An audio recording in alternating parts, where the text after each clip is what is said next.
کی رات کو آپ وزیر اعظم ہاؤس میں تھے، آپ نے سب کچھ وہاں پہ دیکھا، عمران خان کے ساتھ آپ کی ملاقات ہوئی، سب صحافیوں کی ہوئی. اس رات آپ 7 لوگ تھے ہم. 7 لوگ تھے. اس رات آپ نے کیا دیکھا؟ بس ہم سمپلی وہاں پہ گئے تھے، ہمیں بلایا گیا تھا. میں تھوڑا سا لیٹ تھا، کچھ صحافی میرے سے پہلے پہنچ گئے تھے، کچھ میرے بعد آئے تھے. شہید ارشد شریف تھے وہاں پہ، خاور گمن صاحب تھے، صابر شاکر صاحب تھے، میں تھا، اور ایک ہمارے جمیل فاروقی صاحب تھے، محیط پیر زادہ تھے، فریہ ادریس صاحبہ تھی. ٹھیک ہے، 7 پورے ہو گئے میرے خیال میں. ہم لوگ وہاں پہ تھے اس رات کو. عمران خان صاحب کو ہم نے دیکھا کہ وہ پہلے میٹنگ لے رہے تھے اندر، اس کے بعد پھر وہ باہر آئے. ہم سے ملاقات کرنے کے لیے انہوں نے باہر پارک کا انتخاب کیا کہ یہاں بیٹھ کے مل لیتا ہوں. ہمیں اندر نہیں ملے. وہ شاید انہیں لگ رہا تھا کہ اندر ملنا سیف نہیں ہے، یا وہ کھل کے بات کرنا چاہ رہے تھے. وہ باہر آ کر بیٹھ گئے، اور ہمیں باڈی لینگویج سے لگ رہا تھا کہ عمران خان کو آئیڈیا ہے کہ چیزیں اب کہاں جا رہی ہیں. لیکن ہم نے اس کو پریشان نہیں دیکھا اس دن. یعنی ہی واز ریلیکس. جیسے ابھی جیل سے لوگ آتے ہیں نا، پہلے میری باتوں پہ لوگ یقین نہیں کر رہے تھے، نہ باقی صحافیوں کی بات پہ یقین کر رہے تھے. اب وہ سارے لوگ فوٹیج دیکھتے ہیں نا عمران خان کی جیل میں ورزش کرتے ہوئے، تو ان سب کو سمجھ آ گئی ہے کہ اس آدمی کے بارے میں اس سے پہلے جو رپورٹ ہوا ہے وہ بالکل صحیح رپورٹ ہوا ہے. وہ آخری دن بھی وزیر اعظم ہاؤس سے ایسے جا رہے تھے جیسے صبح انہوں نے واپس آنا ہے. ایسے کانفیڈنس کے ساتھ وہ نکل کے وہاں سے گئے. اور یہ جو چیزیں الٹی سیدھی رپورٹ ہوئی ان میں سے کچھ بھی وہاں ایسا نہیں ہوا.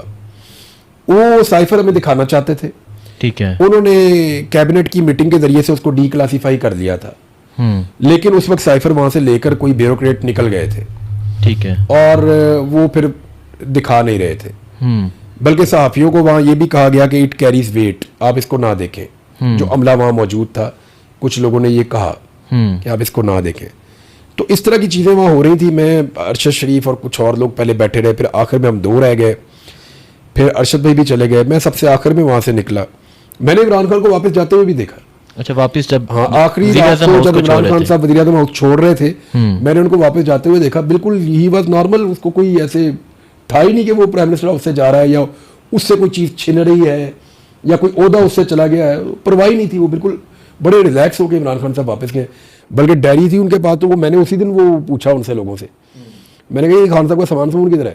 اب میں سمجھا کہ وزیر اعظم جا رہا ہے، وہ ٹرک لگے گا، ادھر سے آئے گی، سامان اٹھا کے ٹرک میں رکھیں گے جو عمران خان صاحب نے لگوایا ہوا ہے، چلو واپس جائے گا، یا چلو پیچھے والے گھر میں کہیں سامان ہوگا.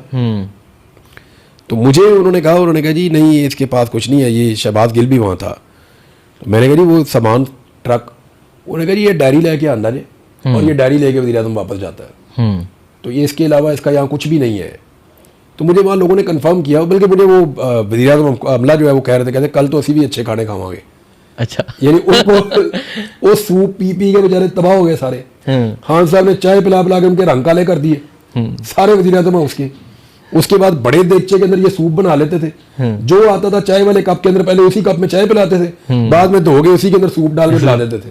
آپ پی لو. آپ کو اس رات کیا ملا تھا؟ چائے ملی تھی اس رات کو ہمیں 1 منٹ باہر بیٹھے نہیں، کچھ بھی نہیں ملا. کچھ بھی نہیں ملا؟ نہیں کچھ نہیں ملا. بلکہ جب ہم گئے نا وہ ڈپٹی ایم ایس کے کمرے میں، تو ڈپٹی ایم ایس نے کہا چائے پینی ہے، تو وہاں بھی شاید ہم نے پانی شانی پیا تھا. ایسا ہی کچھ ہے. اور مجھے ایک بات کی تھی ڈپٹی ایم ایس نے مراد سعید کے بارے میں. ڈپٹی ایم ایس نے مراد سعید کیونکہ کمرے سے نکلا بہت تیزی سے. اچھا یہ بہت پریشان تھا. اچھا، اس کو مراد سعید کو الجھن اڑ دی جاتی کہ کوئی یہ کچھ کرنا چاہ رہا اور کر نہیں پا رہا نا. اب وہ پتا ہے اس کو عمران خان کے ساتھ زیادہ لگا ہوا ہے تھوڑا. تو مراد سعید بھاگ دوڑ دی. کچھ لوگ ایسے تھے وہاں پہ سیاستدان جن کو یہ آئیڈیا تھا کہ یہ ہو جانا ہے، they were relaxed. ہم تو پہلے ہی کہہ رہے تھے یہ وہ اس طرح کے بندے بھی تھے بیچ میں.